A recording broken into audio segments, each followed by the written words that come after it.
missed our flight because of her Starbucks coffee, but I boarded the plane and left without her. My wife and I have a 21-year-old daughter, Jess, who goes to college out of state. Over the summer she was employed by her university and was able to stay in the dorms. After summer she was moving out of the dorms and into her own apartment off campus. My wife and I live in the Pacific Northwest and usually go to visit Jess a couple times throughout the semester, typically on parents' weekend and move-out day. She also comes home during the holidays. Let me start by saying that traveling with my wife is not a great experience. I like to have everything organized and make sure that we get where we need to be early, especially when traveling. My wife is the opposite, as she's a very go with the flow and we will get there when we get there type of person.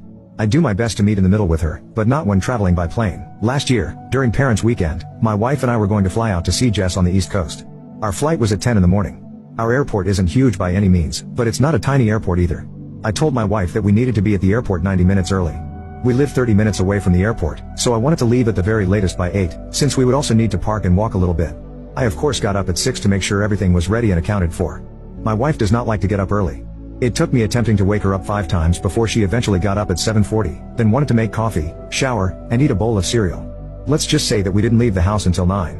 It ended up being busier at the airport than normal, likely due to many colleges having parents' weekend, and it took so long to get through security that we missed our flight. Rightly so, the airline refused to refund our ticket. We were able to get new tickets, but not until the next day, causing us to miss Friday afternoon and Saturday morning with our daughter. Jess was disappointed to say the least. Fast forward to now. We were flying down for a long weekend to Jess move. We take one flight from our town to a bigger town nearby, then fly from there to my daughter's college town. Again, it was a long morning of me pushing my wife to get her to move along.